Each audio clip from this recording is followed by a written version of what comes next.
ମୋ ହାତ ରନ୍ଧା ମାଛ ଝୋଳ ଆଜି ପୁରା ପାଣିଆ କରିଛି। ପୁରା ଆଜି ମହାନଦୀଟା ଆଜି କଡ଼େଇରେ ଭସେଇ ଦେଇଛି।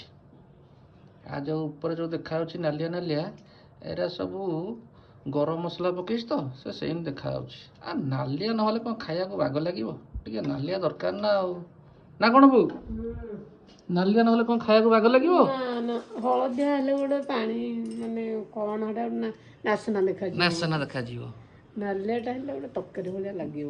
ଆଗେ ଆଖି ଖାଇବ, ତାପରେ ପାଟି ଖାଇବ। ହେରା ଲୋକ ବୁଝି ପାରୁନାହାନ୍ତି, ଖାଲି କହୁଛନ୍ତି ସ୍ୱାସ୍ଥ୍ୟ। ଆରେ ସ୍ୱାସ୍ଥ୍ୟ ଚିନ୍ତା କର, କିନ୍ତୁ ଏମିତି ବି ଚିନ୍ତା କରନି ଯେ ତମ ମୂଳରୁ ନ ଖାଇଲେ ସ୍ୱାସ୍ଥ୍ୟ ପୁରା ଠିକ ହେଇକି ରହିବ। ଭୋକଟା ମାରିଥିବ ନା କ'ଣ? ମୁଁ ତେଣିକି ଯାହା ତ ଇଏ ରହିଲା ମୋର ସ୍ପେଶିଆଲ ଆଜିର ମାଛ ଝୋଳ। କେତେ ପିସ୍ ବୋଉ ପକେଇଛ? 7-8 ପିସ୍ ଏଥିରେ ପଡ଼ିଛି ମାଛ। ଆଉ ବଳକା ତକ ରଖାହେଇଛି, ଏରା ପହରଦିନ ହେଇଯିବ ବେସର ଆଉ, ନା କ'ଣ ବୋଉ? ହଉ ହଁ। ଗଣି ଗଣି 2 ଜଣ ମଣିଷକୁ କେଜିଏ ମାଛ। କେତେ ଖାଉଛ ଖାଅ।